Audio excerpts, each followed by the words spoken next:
Salut les amis, bienvenue dans cette vidéo. Tu as envie d'investir dans l'immobilier et tu te demandes peut-être est-ce que je dois commencer par l'achat d'une résidence principale ou par un investissement locatif? C'est ce qu'on va voir dans cette vidéo. Jingle.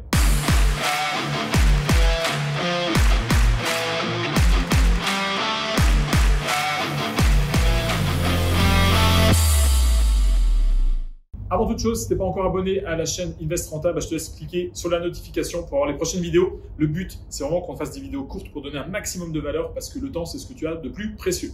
Alors, ce qu'on va voir aujourd'hui, on nous la pose souvent, est-ce que je dois acheter une résidence principale? Est-ce que je dois faire de l'investissement locatif en premier? Et moi-même, clairement, je me posais cette question à mes débuts. La réponse, je ne vais pas te laisser terminer, j'ai versé 15 ans, c'est que tu peux faire les deux.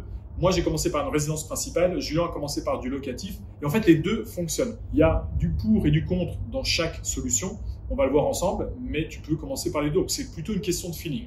On va commencer par la résidence principale. Si tu commences à acheter ta résidence principale, premier des points positifs que je verrai, eh bien, c'est que tu vas plaire à ton banquier. Parce qu'il y a beaucoup de banquiers, tu vas voir, quand tu vas commencer à les démarcher, qui vont te demander d'acheter une résidence principale en premier. Et même, ils vont te dire des fois, si tu n'as pas ta résidence principale pour l'instant, je ne peux pas te prêter d'argent. Ce qui est complètement faux. C'est simplement parce qu'il n'a pas envie. Ça peut être la politique de la banque en interne, mais il y a beaucoup de banques qui vont te prêter de l'argent, même si tu n'as pas encore acheté ta résidence principale. Voilà. On va dire que si tu l'achètes, tu vas remplir une petite coche en plus qui va rassurer le banquier. Pourquoi? Parce que si ça tourne mal, que tu as déjà une résidence principale sur laquelle tu as déjà amorti du capital, éventuellement, il y aura une source peut-être pour se rembourser si ton investissement locatif a mal été géré et qu'il ne peut pas récupérer son argent. Donc voilà, ça lui permet de le rassurer un petit peu au niveau financier. Ce qui est complètement faux, puisque tu as acheté une résidence principale, on va dire, il y a un an, si tu as remboursé pour l'instant quasiment que des intérêts, tu es d'accord avec moi qu'il n'y a pas grand-chose pour se rassurer du point de vue banquier.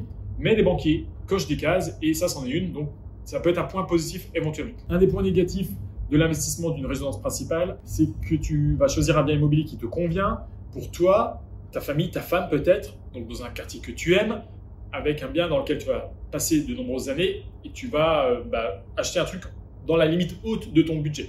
Ça, c'est dans la plupart des cas le cas de figure. L'inconvénient de ça, c'est que tu vas taper dans ton taux d'endettement quasiment maximum. Tu sais que le taux d'endettement, au moment où je te parle, il est de 35%. C'était 33% il y a encore quelques mois, ça peut évoluer. Mais on va dire que c'est à peu près un tiers de tes revenus. C'est-à-dire que si tu gagnes 2 000 € par mois, la banque va te prêter 700 € de crédit mensuel.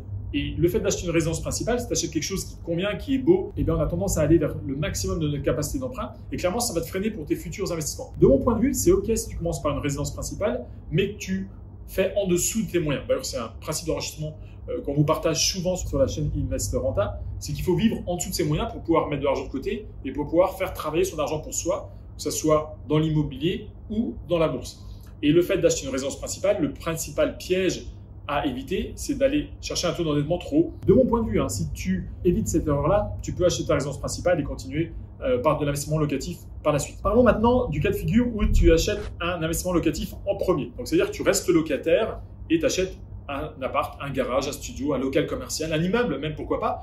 Tu peux acheter un immeuble en étant toi-même locataire. Julien a d'ailleurs commencé par un investissement locatif, c'était un studio à Nancy et ça lui a permis quand même de mettre le pied à l'étrier et de continuer à investir. Les avantages d'un investissement locatif, c'est quoi?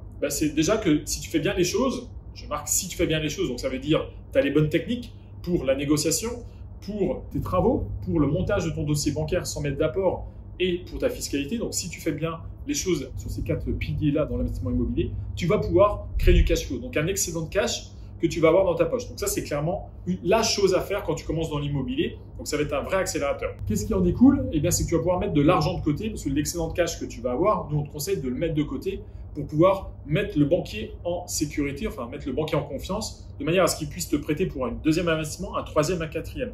C'est ça vraiment les deux différences entre la résidence principale en premier ou l'investissement locatif en premier. C'est que dans un premier temps, si tu achètes ta résidence principale, eh bien, tu vas acheter quelque chose qui va te coûter de l'argent tous les mois parce que tu ne vas pas faire de location, tu ne vas pas avoir de rentrée d'argent, à moins que tu sous-loues une partie, ce qui peut être une possibilité.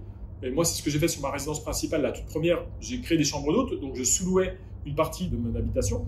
Mais si tu ne fais pas de sous-location, tu n'as pas de rentrée d'argent. Donc, c'est clairement un passif que tu t'achètes, quelque chose qui va te coûter de l'argent tous les mois. Alors que si tu commences par un investissement locatif, eh bien, si tu fais bien les choses, encore une fois, tu vas avoir de l'argent qui rentre tous les mois. Tu vas partir dans deux directions complètement opposées. C'est pas parce que tu vas commencer par une résidence principale que tu es complètement mort, mais en tout cas, ça va vraiment pas te faire accélérer. Donc, la conclusion, c'est clair. Si tu veux vraiment accélérer et que tu es prêt à faire des sacrifices, c'est-à-dire à pas vivre peut-être dans la résidence de tes rêves dès le début, choisis un investissement locatif qui va te faire accélérer. Tu vas avoir des rentrées d'argent. Et ces rentrées d'argent, si tu les économises bien, tu vas mettre le banquier en confiance et tu vas pouvoir enchaîner les opérations 1, 2, 3, 4, 5, 10. C'est typiquement ce qu'on a fait avec Julien. Donc vraiment, ne pas mettre toutes ces billes dans la résidence principale en se disant, sans réfléchir en fait, il faut que dans tes investissements, tu aies toujours 3 coups d'avance et que tu puisses voir où tu vas. Si tu as envie d'aller plus loin avec nous sur l'investissement immobilier, eh ben, je te mets le lien sous la vidéo, un atelier en ligne complètement offert où on creusera un peu plus les différentes techniques que tu dois gérer pour être sûr de faire du cash flow dans tes investissements immobiliers. Je te dis à très bientôt dans une prochaine vidéo. Ciao, ciao.